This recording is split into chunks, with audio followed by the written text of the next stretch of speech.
Need to do final adjustment.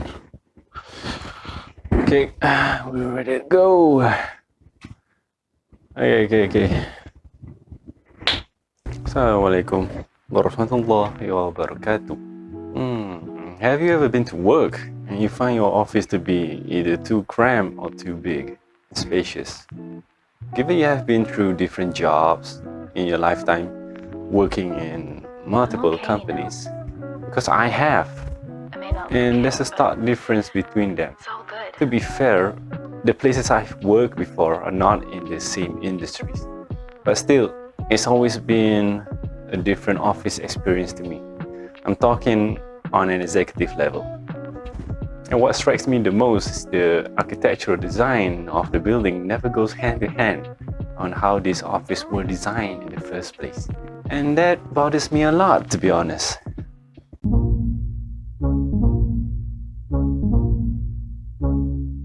Briefly, there's always been two kinds of office. Co-working spaces, which offers a more open surrounding and you feel close to your co-workers.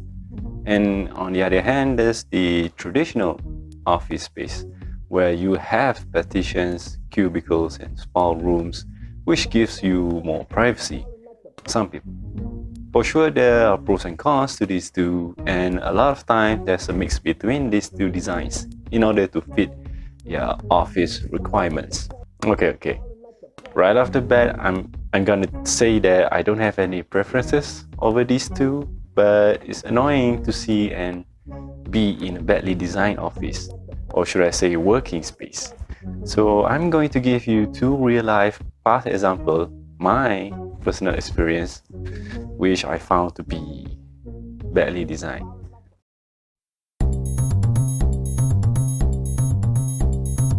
Okay, first. The first one is when I work in a factory in a quality control team.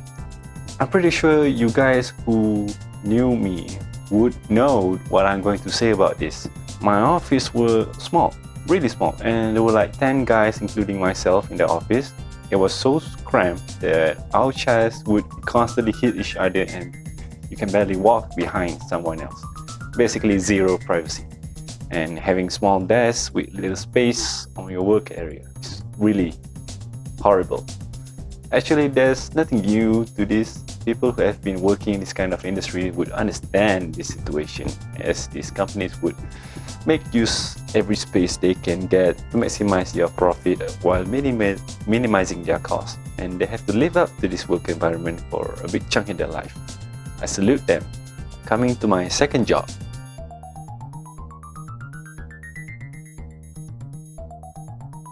I work in a highly decorated building in Putrajaya under the Ministry of Home Affairs, which is Kementerian Dalam Negeri Malaysia.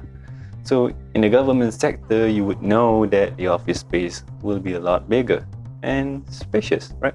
Well, too much space in my opinion. I mean, I get that some office differs between departments under the same ministry, but the problem is, like I mentioned before, these buildings will not cater specifically to each department, since the number of staff will also be different for many departments, every department, meaning there will be unbalance in terms of numbers and the working space. So when I worked there, I was put in a department where there was like around 20 people that can fit in a place for like 100 people. Yeah, there's so many space, so much empty space, to a point you can have 6 bowling lanes in the office. Picture that, bro. A mini bowling alley in your office. So yeah, architect and engineers did a great job to create a lovely working environment. And it's up to the tenant or the owner to decide how to fill in the space. And oh boy, they did a terrible job. I'm sorry, but that's the truth. And let's not forget the empty rooms for the whole floor. So you ask me, what exactly I'm trying to say here? What's the point of this video? So you've been listening to my rambling based on both my real life example, and one noticeable difference is the waste of space. On one side, you get so little space, and the other side, you get so much unwanted space. So why having so much space is a bad thing? For one, If your office use AC, air conditioning, this means you're going to waste a lot of electricity just to cool the entire room. And this also implies to lighting, because you can't just turn half of the lights in the room. And of course, there's wasted potential space, where you could turn unwanted space into more working area for other people, or maybe turn it into storing area for important documents and stuff. Even in Islam, we were taught that anything related to wastage is a bad thing. Waste is equal to shaitan. In other words, the devil. Now, I'm not talking about wastewater or trash as a waste. That's totally a different story we could talk about in other day. You could argue that it's better to build the extra space or room just in case you might need that space in the future, as it is more economical that way in the sense of civil structure. I totally get it, but do we have a limit to this? Now, can you imagine if we implement this practice in small or micro scale, slowly it can impact on a big scale. I mean, look at Japan, for example.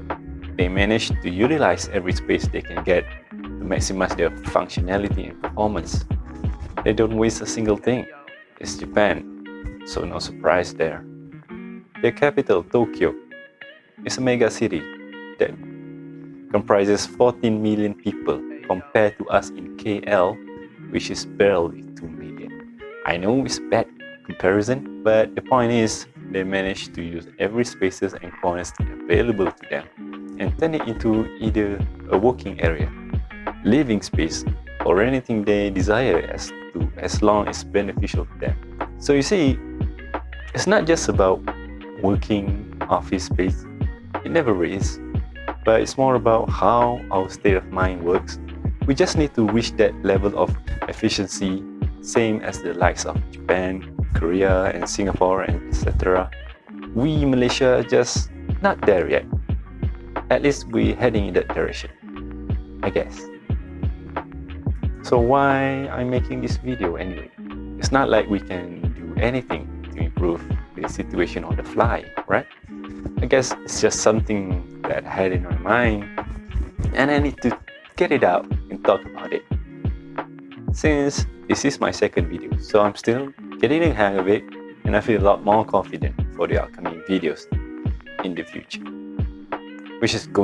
I promise, which is going to have more interesting facts and related to my work.